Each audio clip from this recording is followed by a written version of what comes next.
We are extremely privileged to have with us today Professor M.S. Valiathan, National Professor, Government of India, and the first Director of the Institute, who nurtured this institute over 2 decades and made it nationally acclaimed. May I now request you, sir, to kindly address the gathering on this historic occasion.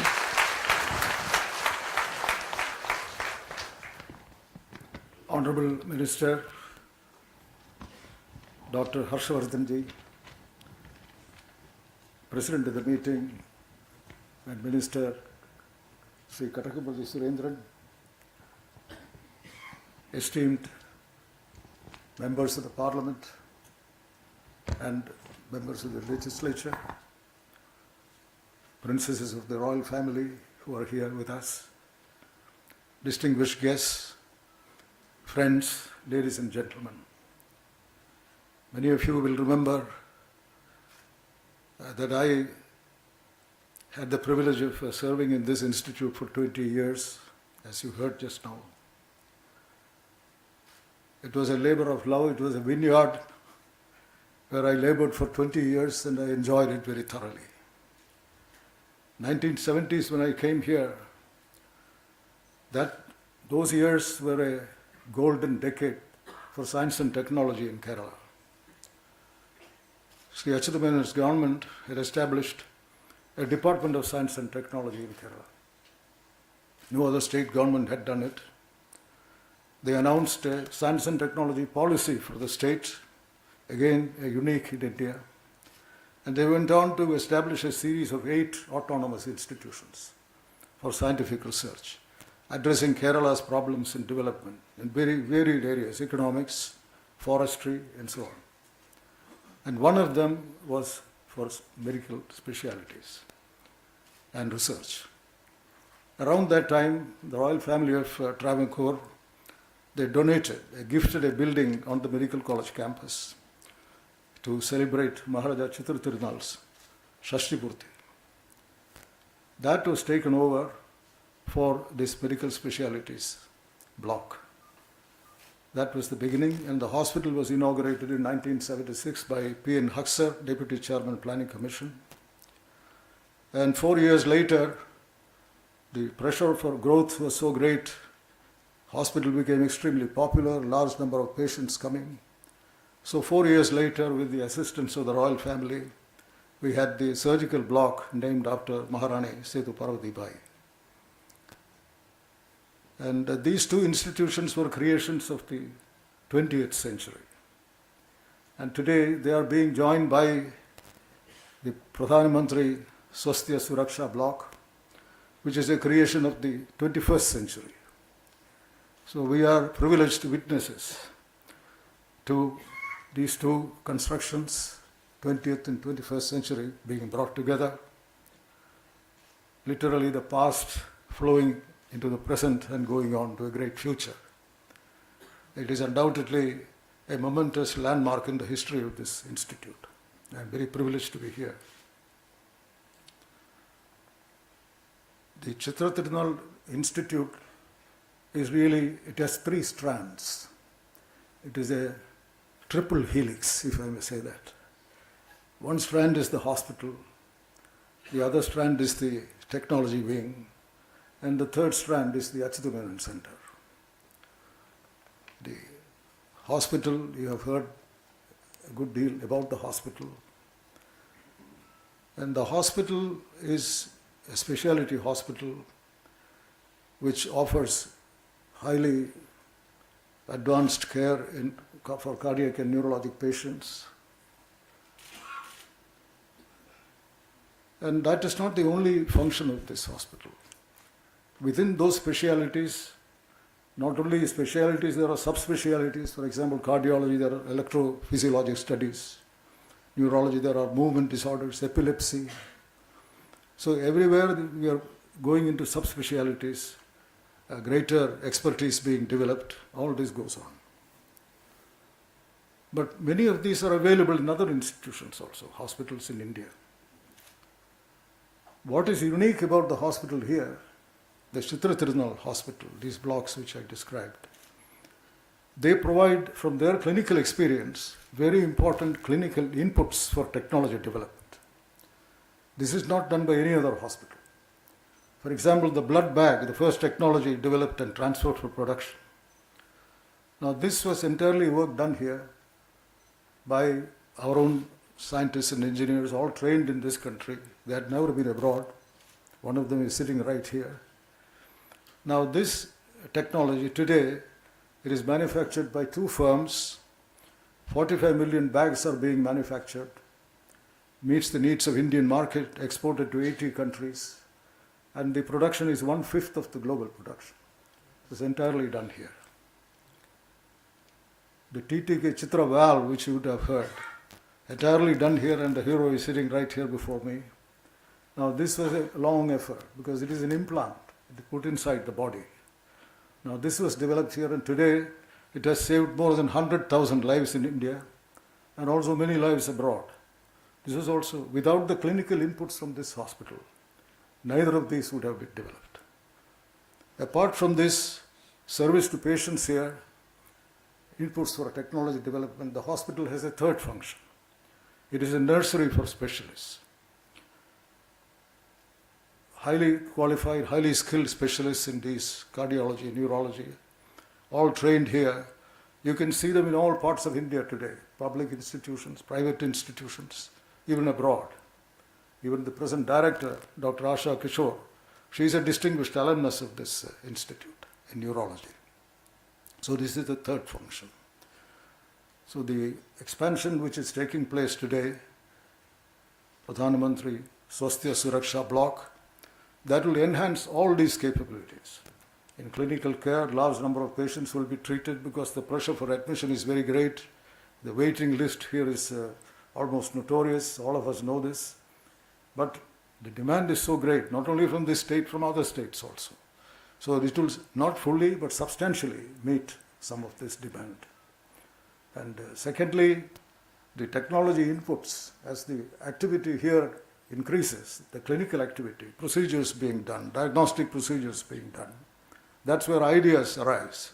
Patient's response is different here. Why is it happening like this? It is only an observant mind which will get these ideas. So as the volume increases, the chances of ideas arising from here will also increase. So I expect a significant impetus to the R&D effort in the technology wing because of this. And thirdly, training specialists. India is acutely short to train a neurologist or cardiologist. It takes so many years.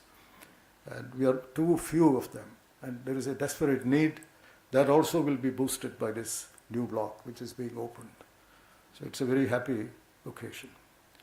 And if you look at the technology wing, the second strand of this hospital, of this institute, that has done already distinguished work, as I have mentioned.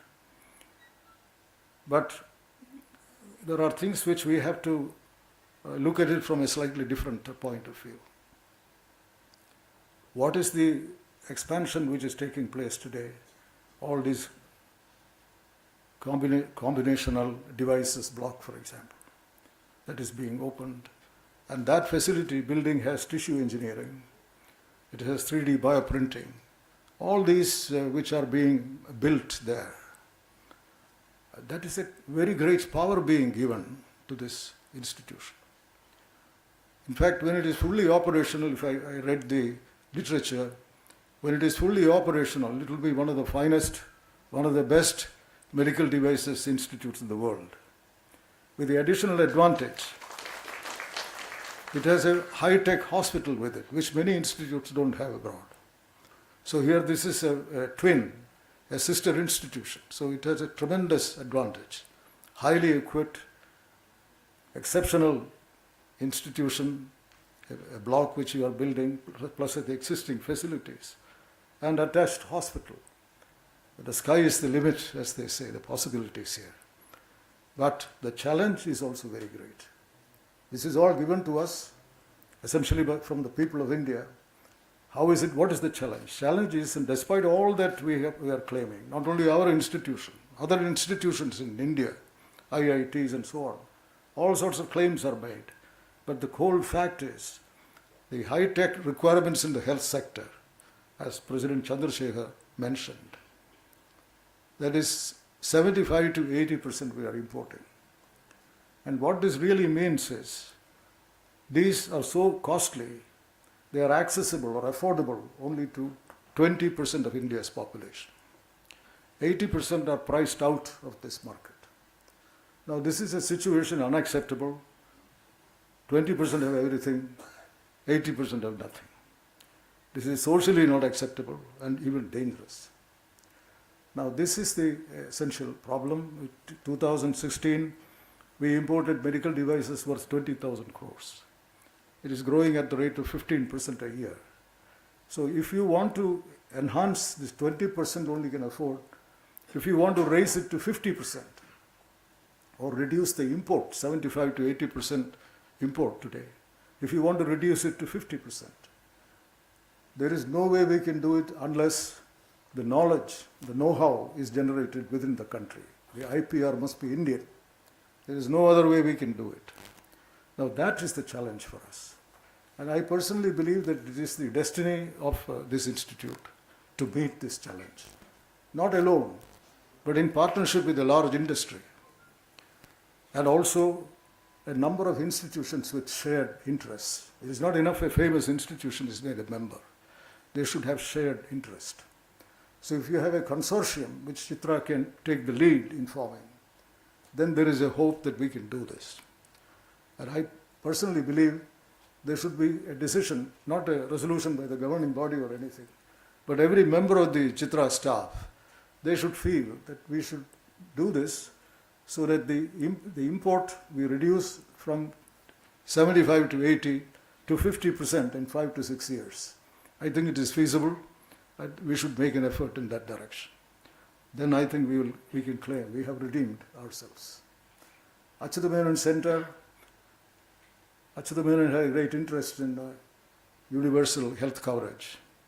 Just 2 days before he died, I was talking to him. He was very weak. He told me, this hospital, you are providing all this, but have you looked at our Taluk district hospitals? The conditions are so pathetic there. You think, I remember his words even today. Can we salvage these hospitals? Now that question is there, the universal health coverage. We have not really done a good job in that.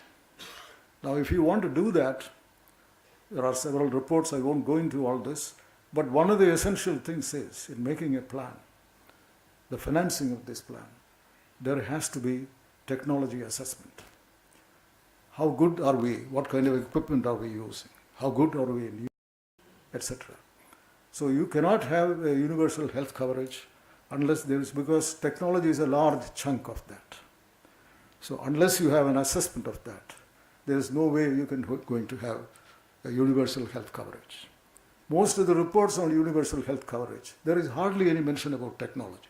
They mention about so many other things, but this is taken for granted. Now it is necessary. Achyuta Menon Center has been running a school of public health, which is important, but this new initiative is a major step forward, a giant step, I would say, that doing this technology assessment. This is part of the central government Department of Health Research. They have a technology assessment board in Delhi, and regional resources will be supplied by Achyuta Menon Center. There are two reasons why this is important. One is the contribution it will make to universal health coverage whenever it comes. And secondly, there is a very serious issue in India. You must be, hardly a week passes without one hearing complaints about unnecessary investigations being done, unnecessary procedures being done. Public, they have come to a stage they don't trust the medical profession. It's a great tragedy in this country. Now this, if you want to put a restraint on this, that procedures are done, tests are done only when necessary. Can it be done? Yes, it has been done in Britain for several years. In no other country except the United States, you can get scanning done as you like. Here there is no problem. You can go to any doctor, you can get a prescription and get a scan done. MRI, CT scan, PET scan, they can get all this done. This cannot be done in other countries. It cannot be done in Canada. It cannot be done in rich countries. There is a reason we have to have indications to do it. You can, of course, if you have the money, you can go to scan center and get it done and pay from your pocket. But if you want to be reimbursed by the insurance or by the National Health Service, then you have to comply with these guidelines. Now, to make these guidelines, it's a tedious job which the national board is supposed to do. They have not done it. But if you want to do it, this technology assessment is a must. Without that, you cannot do this. So in both these respects, very critical to healthcare, I certainly hope Achyuthamanan Center will play a major role, and this will be redeeming a promise of Dr. Professor Achyuthamanan, Chief Minister Achyuthamanan. I can never forget him. Here is a center named after him, and this is the best tribute we could pay to him. I don't wish to speak anymore. I want to thank you all for the privilege you have given me. It is an honor for me to pay tribute to this great institution and to wish the very best for continued progress. And I also hope this institution will before long be recognized globally for pioneering the joint culture of science and technology with health. This has been a long time. People don't understand this medicine and science and technology. Doctors don't appreciate it. Decision makers did not appreciate it. Actually, the positive attitude came from engineers and doctors, engineers and scientists. This is my experience. All through the years, I've struggled to make it an institute of national importance. The support came not from medical people.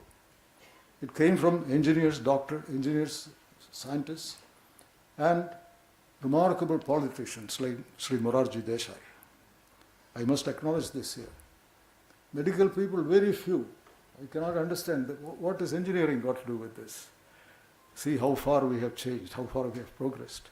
So I think that pioneering of medicine and science and technology, that fusion, mutually synergistic, that came because of the support of this remarkable constituency of scientists and engineers and visionary politicians like Sri Morarji Desai. So I would like to conclude here and thank you all once again. Thank you, sir.